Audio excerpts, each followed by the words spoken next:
રાજકોટમાં મોલમાં SOG team દ્વારા મોકડ્રીલ કરવામાં આવી।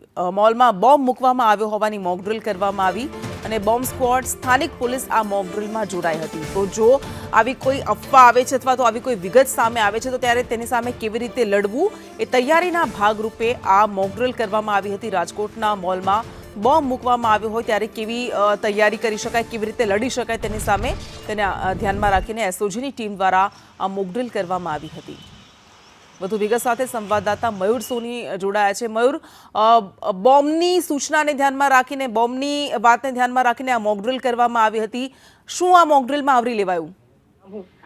કૃષ્ણા, વખતો વખત સમયાંતરે અલગ અલગ વિસ્તારની અંદર પોલીસ, એસઓજી અને ક્રાઇમ બ્રાન્ચ દ્વારા અને ખાસ કરીને જિલ્લા વહીવટીતંત્ર દ્વારા આ પ્રકારની મોકડ્રીલ કરવામાં આવતી હોય છે।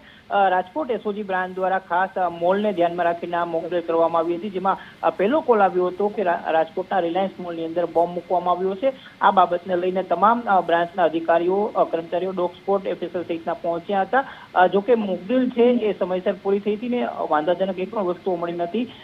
જે પ્રકારે મોકડ્રીલ કરવામાં આવી હતી ઓચિંતી એટલે એ ટાઈમિંગ પણ નોંધવામાં આવ્યો હતો કે કેટલી વારની અંદર રિસ્પોન્સ મળે છે, કેટલી વારની અંદર અધિકારીઓ પહોંચે છે, જેથી કરીને કોઈ આ પ્રકારની દુર્ઘટના થાય તો બચાવ અને રાહતની કામગીરી કઈ રીતે કરી શકાય। જી બિલકુલ, આભાર આપનો તમામ વિગત માટે।